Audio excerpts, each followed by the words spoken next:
Hi, I'm Bob Tabor with www.learnvisualstudio.net. In this lesson, we'll talk about the stack panel layout control, which allows you to arrange your controls in a flow by default from top to bottom, but then we can also change an orientation property to flow from left to right in a horizontal fashion. We can even change the flow to go from left to left if we want to change that property on a given stack panel. And a stack panel is pretty simple. Again, it's just a panel, like a div tag almost if you're familiar with HTML development. And inside of that, whatever you put will be stacked on top of each other or side by side. And so in this case, you can see that I have a very simple application here called Simple Stack Panel that you could load up and follow along. Notice that I used the little plus and minus symbols here in the leftmost column to roll up my code so we can see the overall structure of this application. And you might be wondering, well, why do we have stack panels inside of stack panels? Why can't we just do something like this? Well, you'll see that we get the blue squiggly line. If I hover over the second stack panel, we get the familiar exception that the property content is set more than once. So a page only has a content property. It does not have a children property collection. So that's why we need, and I'm just going to Control Z, that's why we need an outermost stack panel, and then inside of that we can put as many stack panels or other controls that we want to place. So inside of this first stack panel, notice that I have 3 text blocks that are stacked on top of each other. Notice they take up the full width because we haven't specified a width. And by default, they're arranged in a vertical fashion. The item at the top will be the first item stacked. The item at the bottom will be the last item stacked. Okay, so it's done in order. Furthermore, underneath that third text block, we have a second stack panel. We've set its orientation horizontal. So it's going to represent, I guess you could call it, another row that's stacked beneath. And then inside of that, we're stacking things in a horizontal fashion. So the leftmost stacked item is a text block that has the word fourth in it. The next item that's stacked next to it is a text box, and then the next item is a button that with the content sixth in it. You can see the effect that we get. So we can almost achieve anything that we want to if we're using the stack panel wisely. And as I'll say at the very end of this lesson, I tend to use the stack panel actually more than I use the grid. I think that it allows me to get the design that I want, and it gives me the flow that I want, regardless of the size of the device that we're actually running on. You can also see that I've got a stack panel defined beneath it with a simple rectangle. And the only thing I wanted to illustrate here was that we can set the height of the stack panel, and yet items inside of the stack panel can have their own height independent of the parent. If we were to remove this height, notice what happens. Essentially the height of the stack panel is set to auto. If we were to try to set it to star, it wouldn't work, but we can set it to a numerical pixel, or we can just leave it at default, which is auto. Let me go ahead and Control Z on that, and then save this. And then let's open up a more intricate example here that I've created called Complex Stack Panel. And as you can see, I have changed from the default viewer that would be a 5-inch phone to a tablet just to accommodate the larger width of this design that I created. And notice also, and take a few moments here just to kind of line up what you see inside of here with the code, because we have stack panels inside of stack panels inside of stack panels, and it can get confusing. However, hopefully between the color descriptions, holding your mouse cursor on it and seeing the little boundary box that's selected, you can kind of make heads or tails of how this works. But the topmost stack panel defines, I guess you could call, a row, and then also the height of this stack panel, this topmost stack panel, is actually dictated by the items that are inside of it. Specifically, this rectangle with the fill of bisque, its height is set to 200, so that sets the height for the entire stack panel, since nothing else inside of it has a larger height. Also, you'll notice that I set the vertical alignment of this topmost stack panel, and the reason I did that, because if you change that, it will now get moved to the middle of this grid cell, and that's just the difference in how grids work and stack panels work, and we'll see an issue with this at the very end of this lesson. So let me just go ahead and hit Control Z, and that's what will bring that stack panel up to the top. All right.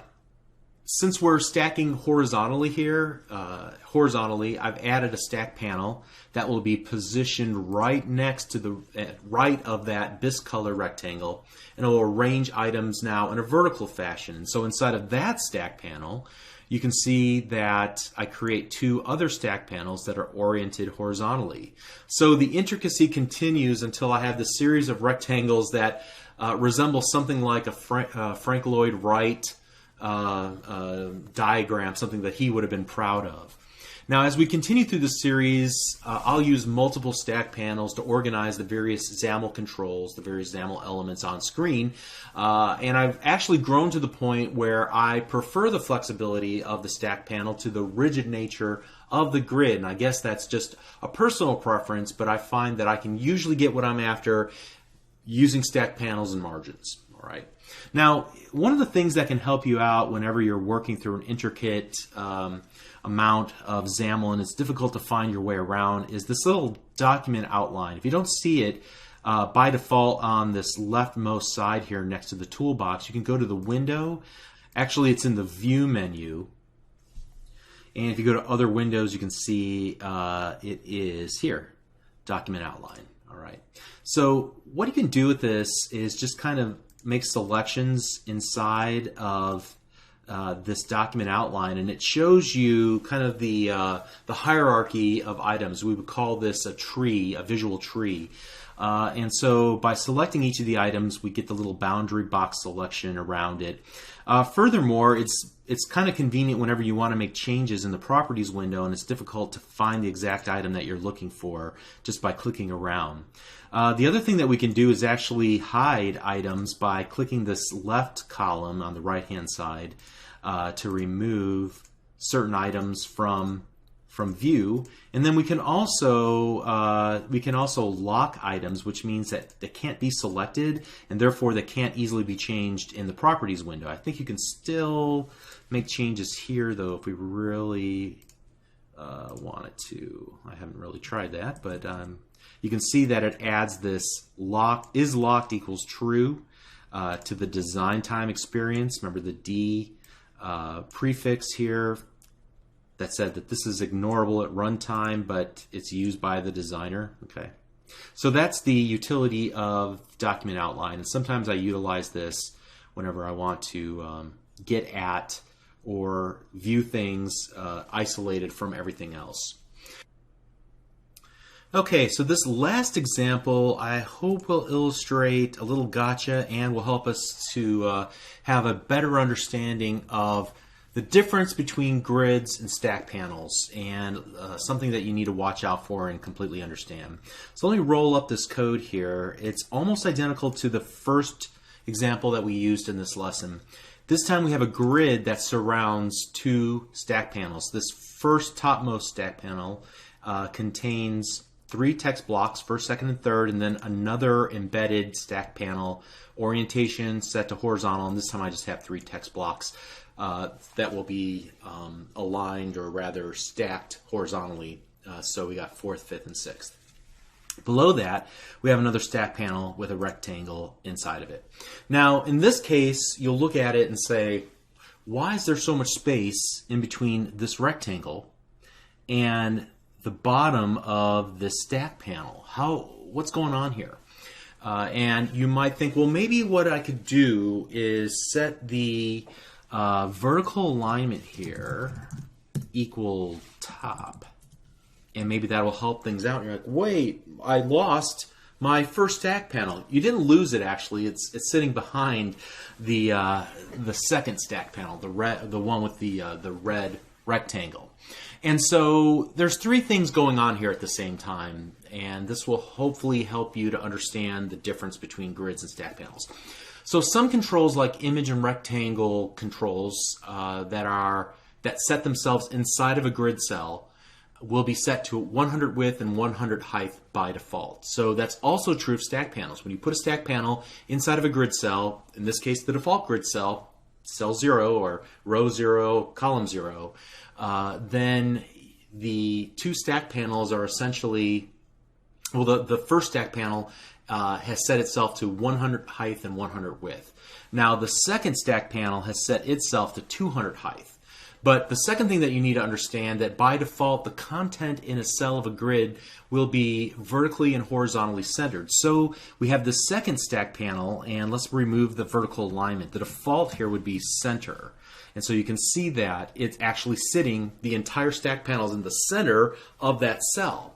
And then the third thing you need to understand about grid cells is that you can easily overlap items in a grid cell. So if two or more controls are set to reside in the exact same grid cell, and their horizontal alignment equals top and their vertical alignment equals top, then they will literally sit on top of each other. So that's what we're looking at here. We're actually looking at two stack panels. This first stack panel takes up the entire length, and the items inside of it, however, are aligned to the top of that stack panel, but the stack panel itself takes up the whole frame. And then the second stack panel is set into the middle of that cell, but it's only 200 tall. However, whenever we change the vertical alignment, and now we move that up to the very top of that single cell inside the grid, that's when we overlapped.